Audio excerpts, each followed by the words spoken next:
मग मी पकडलं ते पकडलं तरी पण बाबाला वळाला ते. मग शेवट बाबाने पाय लावला आणि पाय लावून असं ओढलं कुत्रा. तेव्हापासून कळालं की रात्री बाबा जेवल्यानंतर बोलत नाही, तोपर्यंत माहित नव्हतं. काही प्रसंगाची नव्हता, जेवले की बाबा आज जायचे. प्रसंग काय म्हणतात, येथे कोणी कोणा न माने, येथे कोणी कोणा न माने,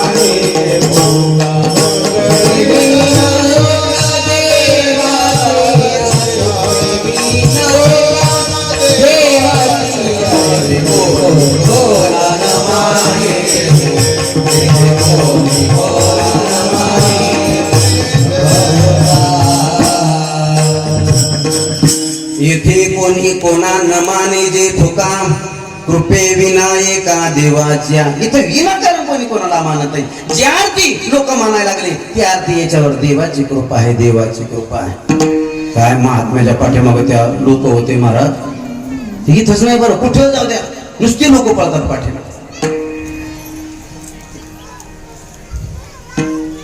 आणि त्यांनी आपल्याला स्वीकारलं.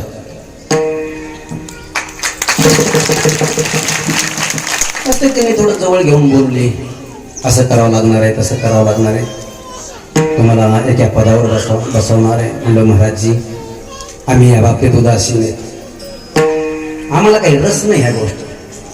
वाह वाह वाह ती मोठे ते म्हणजे नाही, आम्हाला गरज आहे. ते महात्मे जातानी म्हणू लागले, यावाच लाजा. आग्रह केला, जे अर्थी आग्रह करायला त्या अर्थी आम्ही पात्र आहेत,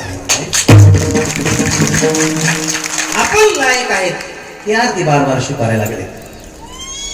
बाबांनी स्वीकारलं, पात्र होतं.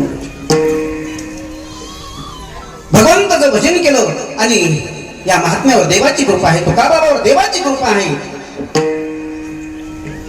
येथे कोणी कोणा न मानेची कृपा देव. लोक वाहवा करू लागले, सर्व लोक आज्ञा पाळू लागले. ज्ञानोबराय म्हणतात, महात्म्याला जाणण्याचे खून त्याच्यावर कृपा आहे, भगवंताची जाणण्याचे खून काय आहे. तया ते ओळखवाय ह्याची संज्ञा, जे जगे नमस्कारी जे आज्ञा. सर्व जग सर्व आज्ञा मानू लागलं, शिरोधारी करू लागलं. समजायचे या महात्म्यावर देवाची कृपा आहे, देवाची कृपा आहे. आता प्रसंगाला ह्यावेळी बाहेर फिरण्याचा प्रसंग आला. 20 वर्षानंतर आम्हाला बाहेर पडण्याचा प्रसंग आला. कळतं बाहेर गेल्यानंतर काय बाबाची ताकद आहे.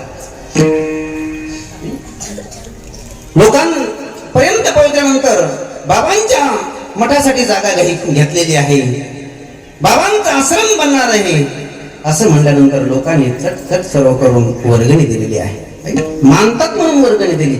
असं जा बरं मिळेल का? नाही.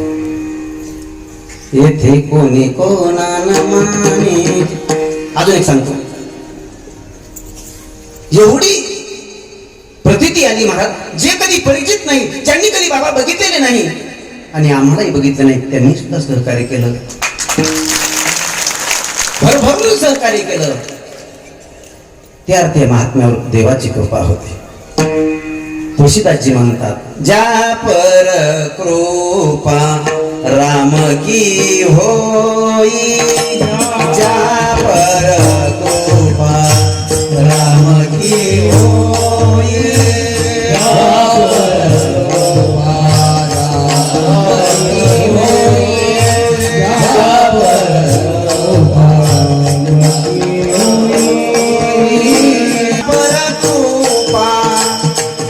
सब कोई ता पर कृपा करे सब कोई.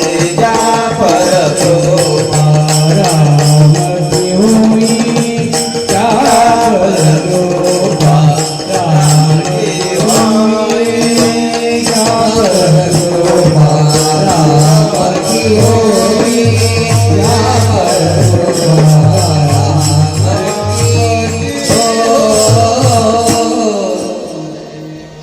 पर कृपा राम की हुई ता पर कृपा करही सब कोई. ज्याच्यावर देवाची कृपा झाली रे झाली की त्याच्यावर सर्वच कृपा करायला लागतात. एवढं सहकार्य केले त्या अर्थी या महात्म्यावर देवाची कृपा होती. एक महात्माजी आमच्या समोर आले, त्यांच्या नावाने एकदा टाळ्या वाजवा. भजन करतात, आपल्या आनंदामध्ये राहतात. हे महात्म्य आहे. तया ते ओळखावा ह्याची संज्ञा जगी नमस्कार.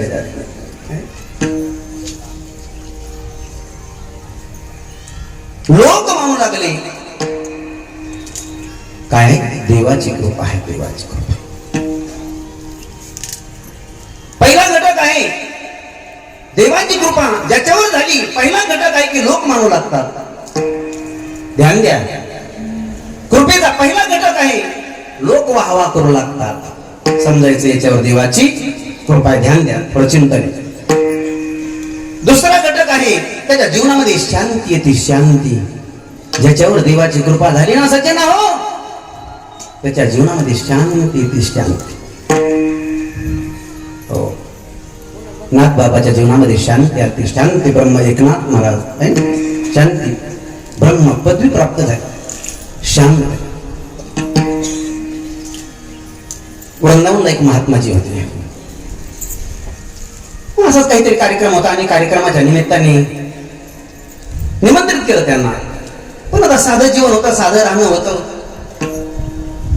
महात्माले खालचे लोक त्यांना म्हणले महाराज वर जाऊन बसा. मग वरचे काही नियोजक होते ते म्हणले महाराज सामान्य जीवन होतं, खाली बसा म्हणले. खाली कपड्यावर कधी कधी असतात संसारामध्ये. कपडे जरा जास्त व्यवस्थित असले तर जरा बस. सामान्य जरा नाही खाली बस होत ना. तर कपड्याचीच पूजा चालू इथं. आपली पूजा तुम्ही सामान्य जा ना, कपडे घालून जरा मुलगी कुलकी दर्शक कोणी विचारत पण नाही. जरा व्यवस्थित जा. हा या बस. पूजा माणसाची कपड्याची पूजा आहे.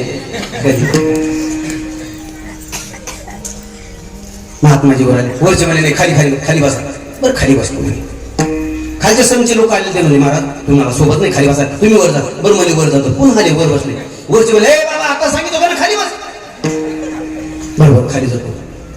खालचे म्हणे बाबा काय सोबत आहे तुम्हाला, वर जाऊन बसा ना. बरोबर वर जातो. 4 वेळेस वर आणि 4 वेळेस खाली. आमच्या सारखा असतात म्हणून असता हे चला इथं लोकांना कदर नाही. पण रागवले नाही. शेवट्या दोन्ही कमिटीमध्ये भांडण चाललं.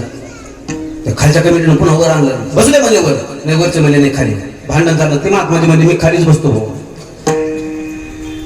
पण शांती ढळू दिली नाही. बाबाच्या जीवनामध्ये शांत होते. खूप मोवळकीनं बोलायचे बाबा. अक्का भाऊ त्याच्या अतिरिक्त नव्हते. ज्यांच्या जीवनामध्ये शांती आहे समजायचं की या महात्म्यावर देवाची कृपा आहे. पहिला घटक झाला लोक मानू लागले, समजायचं त्याच्यावर देवाची कृपा आहे. दुसरा घटक आहे जीवनामध्ये शांती जर असेल समजायचं या व्यक्तीवर देवाची कृपा आहे. तिसरा घटक आहे क्षमा. जीवनामध्ये क्षमा भाव त्याच्या जीवनामध्ये जर आला समजायचं या महात्म्यावरही देवाची कृपा आहे. हो, क्षमा भाव सोपं नाही महाराज. क्षमा भाव. जयदेव होते, एक भक्त होते भगवंताचे. असे कुठेतरी कार्यक्रम होता नाही, कार्यक्रमाच्या निमित्ताने ते गेले आणि कार्यक्रम आटपून ज्यावेळी परत जाऊ लागले. पूर्वीचा मार्ग होता, काही व्यवस्था नव्हती. पायी जायचं, पायी यायचं. आणि जात असताना ध्यान द्या, क्षमा भाव मी सांगू लागलोय. जात असताना चोरांनी अडवलं. चोरांना वाटलं यांच्याकडे काहीतरी असेल, अंगठी तरी असेल, गळ्यातली लॉकेट तरी असेल. कारण आता जर सापडलं ना सोनं, चांदीची चोराची थोडं बी सापडलं तर पैसाच पैसा आहे. गळ्यात घालून जायचं नाही बघा गर्दीमध्ये. आता बाजारात जायचं नाही, लग्नात जायचं नाही, लग्नात जायचं पण गळ्यात घालून नाही जायचं. मग काय घालायचं? घालायला भरपूर आहे, बाजारातलं घालायचं, बाजारातलं. एक महिला आली ती पांढरी फटक झाली ती म्हणली बाबा सर्वच गेलो म्हणली कमावलेला आतापर्यंत. रडायला माणसं मिळाला आता. सावधान वाचवायला घरात ठेवा, कमीत कमी नेलं तोडून नेलं तर खुश राहावं. बाजारातच होत. चोरांना वाटलं जयदेवाकडे काहीतरी आहे, त्या उद्देशाने पाहिलं तर काही सापडलं नाही. पण जे दुष्ट लोक असतात ना त्यांना काही नाही मिळाल्यानंतर जास्त राग येतो आणि मग रागाच्या भरामध्ये त्यांना एवढं मारलं, हातपाय तोडले अक्षरशः आणि एका विहिरीमध्ये ढकलून गेलं. जयदेव नामक भक्त होते. ध्यान द्या. हो पण काही नाही.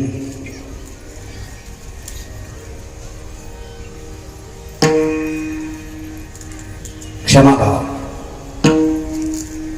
क्षमा भाव, काही क्रोध केला नाही. क्षमा भाव. ठीक आहे, मारलं काही करू शकत होत त्यांच्या जीवनामध्ये नाही. क्षमा करू. बाबाच्या जीवनामध्ये जर आपण बघितलं तर क्षमा भाव. एका व्यक्तीने बाबाचा अपराध केला आणि अपराध केल्यानंतर बाबाला कोणीतरी म्हणलं बाबा याला शाप देऊन टाका. बाबा म्हणले हो ते पण आपलंच आहे ना, त्याला कसं शाप देतात? क्षमा भाव. ज्यांच्या जीवनामध्ये क्षमा भाव आहे समजायचं या महात्म्यावरती देवाची कृपा आहे. पहिला घटक आहे लोक म्हणू लागले, दुसरा घटक आहे जीवनामध्ये शांती आली आणि तिसरा घटक आहे क्षमा आली. ज्याच्या जीवनामध्ये क्षमा भाव आला ना समजायचं या महात्म्यावर देवाची कृपा आहे, देवाची कृपा आहे. आणि अशा महात्म्याने आम्हाला योग्य मार्गावर लावलं है ना. कृपा कटाक्षी न्याहाळीले, कृपा कटाक्ष न्याहाळीले, आपुल्या पदी बैठविले, आपुल्या पदी बैठविले, बापरकुमा देवीवर विठ्ठले, बापरकुमा देवीवर विठ्ठले,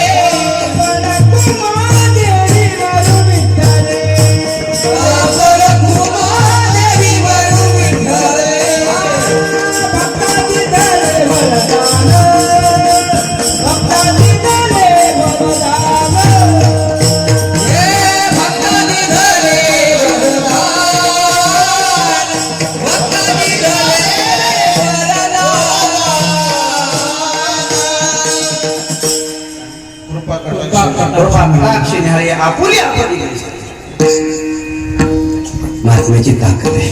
मस्त बघितलं की आपल्या पदावर ते आरोहण करतात.